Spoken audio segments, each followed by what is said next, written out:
Sudah 14 pertemuan kita lewati. Dari ke-14 pertemuan yang sudah kita lewati, kita sudah membahas Pancasila dari berbagai sudut. Jadi kalau Pancasila yang sudah kita bahas kemarin, kita mulai dari Pancasila sebagai perjalanan. Pancasila dari masa ke masa, ya. Jadi sejarah munculnya istilah Pancasila, kemudian ditetapkannya Pancasila sebagai aturan dasar, kemudian diterapkannya Pancasila di era kepemimpinan Soekarno, di era kepemimpinan Soeharto, dan di era kepemimpinan para presiden-presiden yang menganggap di era reformasi sampai sekarang. Ini perjalanan sejarah Pancasila. Kemudian setelah kita membahas Pancasila dalam konteks sejarah, kita juga membahas Pancasila yang dijadikan sebagai dasar. Jadi kalau dikatakan sebagai dasar, kalau di bangunan, di teknik, ini saya gambarkan sebagai fondasi, misalnya, ya. Kemudian sebagai fondasi, tapi juga saya gambarkan dasar itu sebagai satu bahan yang digunakan untuk misalnya baju, ya. Jadi kalau bajunya ini, maaf ya, yang ini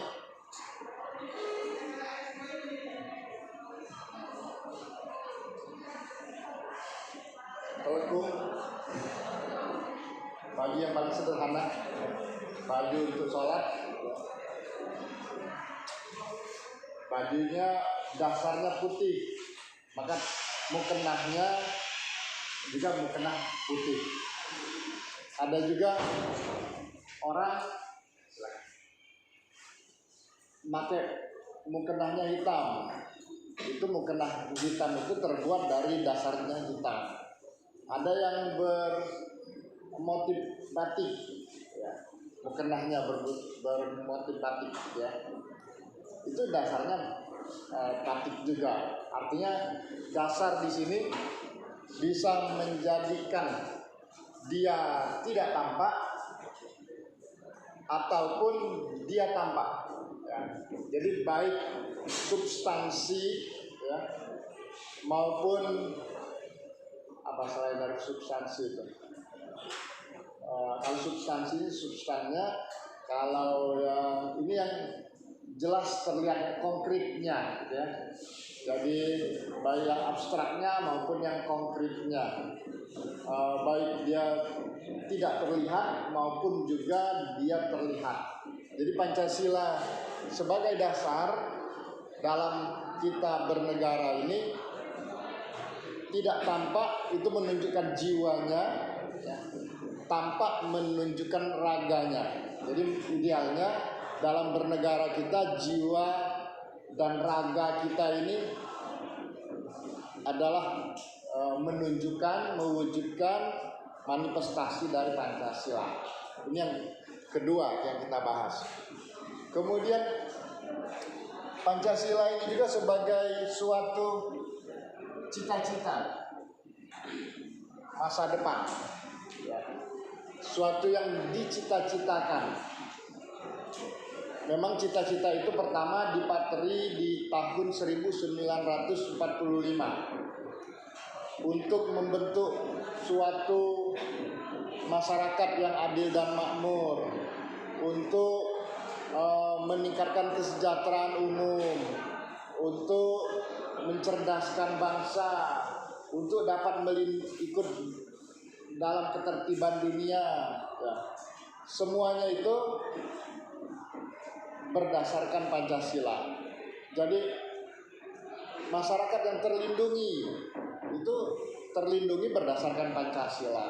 Masyarakat yang cerdas, cerdasnya berdasarkan Pancasila. Masyarakat yang sejahtera, sejahteranya berdasarkan Pancasila.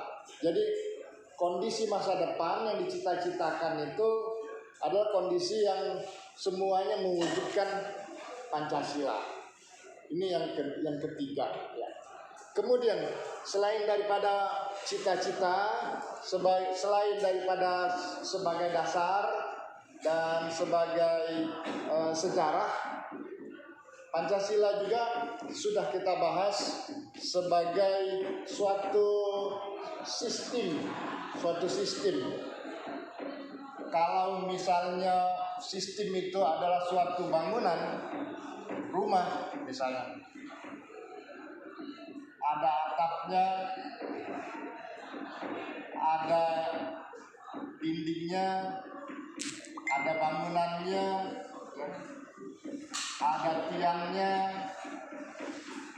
ada tangganya misalnya, ada jendelanya. Sebagai satu struktur, ya, semuanya itu mestinya struktur yang ada di negara kita, struktur yang ada di bangsa kita, dalam sistem ketatanegaraan kita, mestinya struktur bangunan Indonesia itu adalah strukturnya dari Pancasila, mewujudkan dan berjiwa Pancasila. Presiden yang Pancasilais mestinya. DPR-nya Pancasilais, hakimnya, jaksanya, sarjana tekniknya, ya, psikolognya, dokternya, gurunya, semuanya yang terlibat di dalam sistem ketatanegaraan, baik eksekutif, yudikatif, legislatif, semua yang bisa berfungsi dan ada di dalam negara kita ini mestinya mewujudkan Pancasila. Idealnya begitu. Jadi Pancasila itu kita katakan dalam satu pembahasan ini adalah semuanya, baik dari kecil maupun globalnya, mestinya begitu. Pancasila ini pembahasan kita, ya. Nah, supaya ini bisa terjadi, maka Pancasila itu tidak harus jadi paradigma.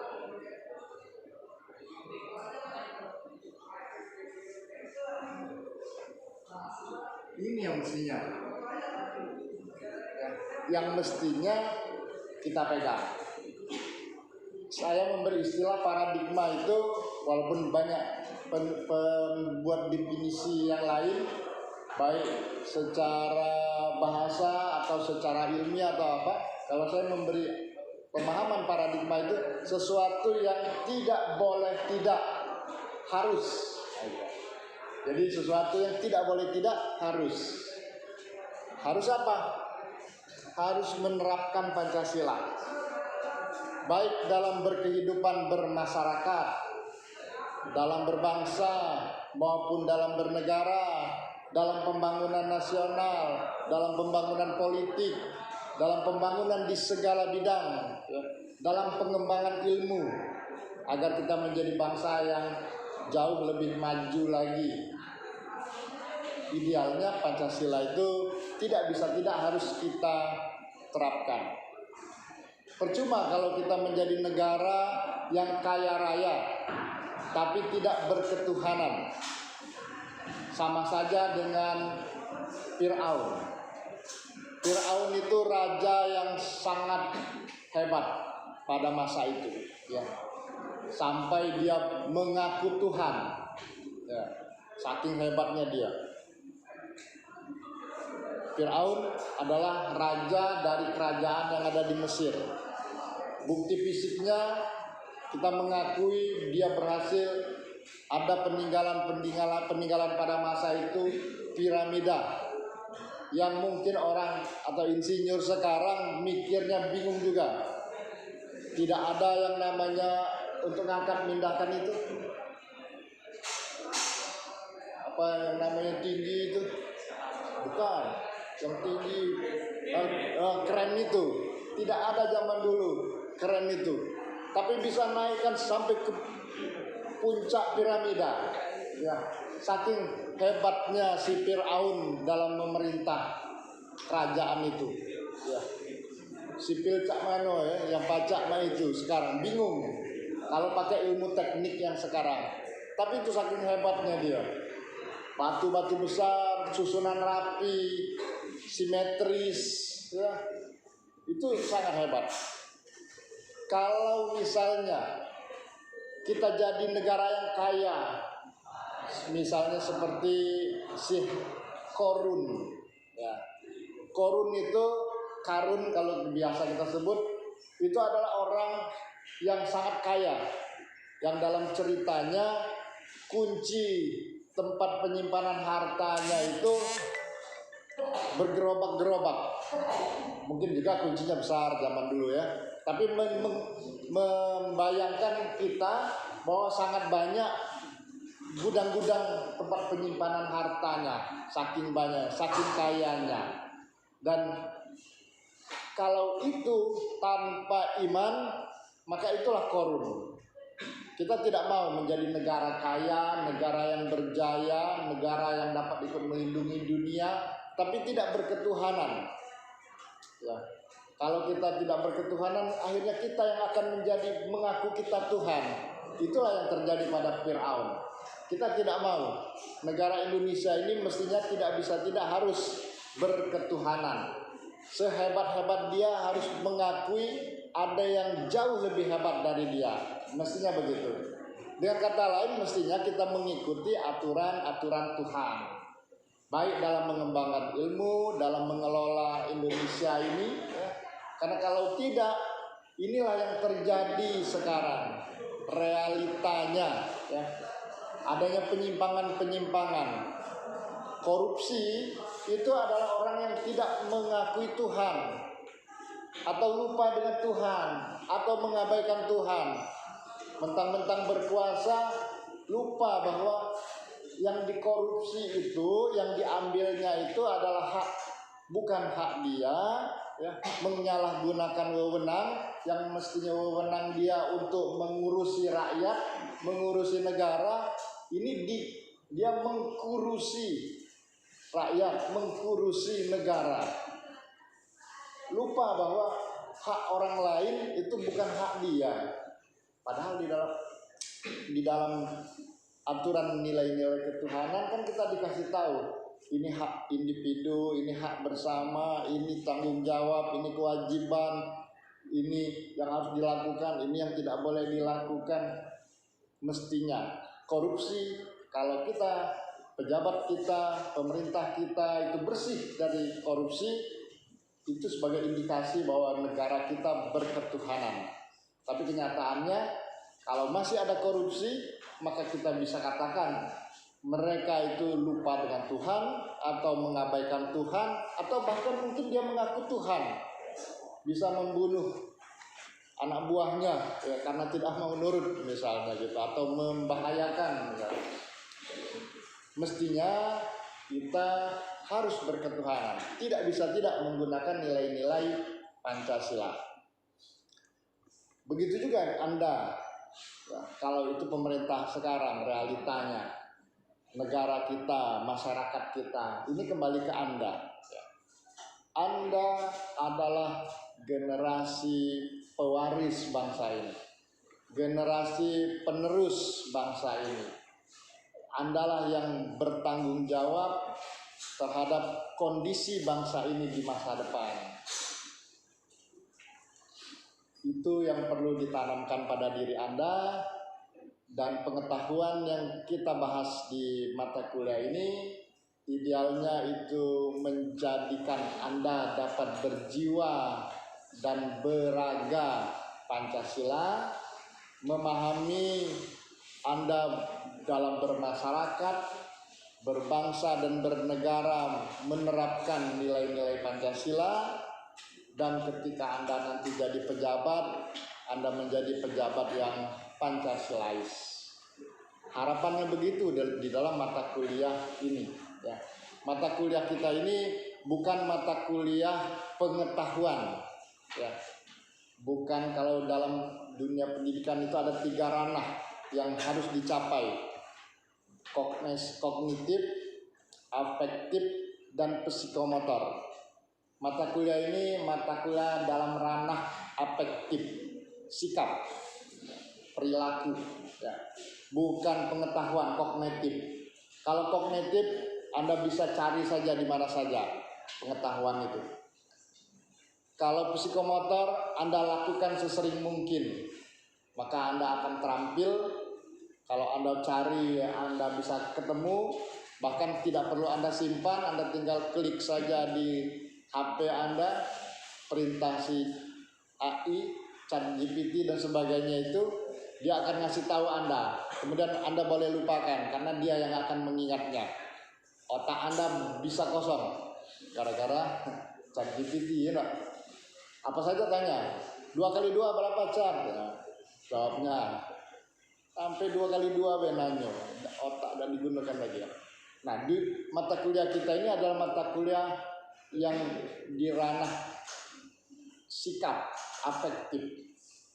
Anda diharapkan dapat mengubah sikap. Setelah mengikuti mata kuliah ini, diharapkan dapat mengubah sikap. Sikapnya adalah berperilaku Pancasilais. Ya. Jiwa Anda berisi, pikiran Anda berisi, ya. Tindakan Anda juga nanti berisi dengan nilai-nilai Pancasila. Dalam berpikir, Anda jangan masukkan pikiran-pikiran kotor, piktor, jangan. Masukkan, pahami, ikutin jalur pemikiran yang bersih, yang benar, yang dituntun oleh nilai ketuhanan, nilai kemanusiaan, nilai persatuan, nilai musyawarah, dan nilai keadilan. Pikiran Anda mestinya pikiran bersih yang dibimbing oleh nilai-nilai tersebut. Begitu juga dalam berpikir, bertindak, ya. Nilai-nilai itu menuntun Anda supaya Anda bisa sesuai dengan tujuan kita merdeka ini. Kita ingin merdeka, ingin bangsanya cerdas, ya, bukan bangsa yang kalau Anda pintar Anda membodohi anggota masyarakat yang lain, bukan. Mestinya Anda ikut mencerdaskan, ya, karena kecerdasan itu ya mestinya saling membantu. Begitu juga kesejahteraan. Kalau Anda sejahtera, jangan di atas penderitaan orang lain, tapi mestinya dengan kesejahteraan Anda itu Anda dapat mensejahterakan orang Indonesia yang lain. Karena orang Indonesia yang lain masih banyak yang jauh di bawah kesejahteraan Anda. Saya yakin, saya percaya masa depan Anda cerah, ya. Karena nanti Anda jadi sarjana teknik, ya. Kalau sarjana teknik itu mestinya dengan otak sarjana itu Anda bisa mencerahkan kehidupan Anda, bisa mensejahterakan Anda dan keluarga Anda. Tapi titip, ya, titip bahwa orang di sekitar Anda itu juga orang Indonesia. Anda jangan lupakan persatuan Indonesia, ya. Jangan mau enak sendiri, tidak boleh egois. Kalau Anda sejahtera, maka mestinya sekitar Anda juga sejahtera pula. Karena itulah nilai persatuan kita, ya.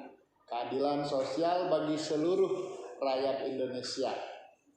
Kalau di dalam agama, kalau kita punya uang, punya kekayaan, punya harta, di situ terdapat hak orang miskin, ya. Ada orang-orang yang punya hak terhadap harta Anda. Jadi bukan Anda berharta, Anda sendiri memilikinya, tidak. Ada hak orang lain juga di harta Anda. Itu sekedar resume yang bisa Bapak sampaikan, yang harapannya bisa tertanam kuat pada diri Anda sebagai mahasiswa yang telah mengikuti mata kuliah Pancasila, sebagai mahasiswa Fakultas Teknik Universitas Sriwijaya. Ya.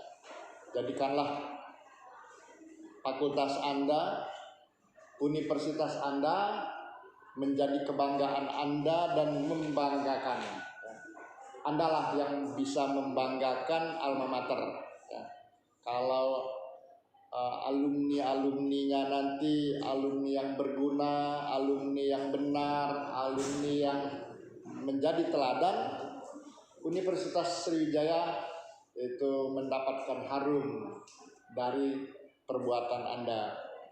Tapi kalau Anda berlaku culas, ya, berlaku tidak benar, memburukkan nama Anda, dengan sendirinya juga alumni juga alma mater juga ikut kecipratan busuknya. Ya. Lihat itu alumninya tamat 1,5 tahun doktor, yang jelek itu alma mater juga, misalnya begitu ya. Jangan sampai itu terjadi. Koruptor itu alumni dari mana? Mereka juga akan menyebutkan alma maternya. Sayang, jangan. Ya. Jadikanlah perguruan tinggi ini harum dengan mengharumkan diri Anda. Ya. Menjadikan Anda toladan, menjadikan Anda baik. Satu-satunya cara adalah terapkanlah nilai-nilai Pancasila dalam jiwa dan raga Anda, dalam pemikiran, dalam tindakan Anda. Ya. Mungkin itu sebagai kalimat akhir dari perkuliahan kita di semester ini.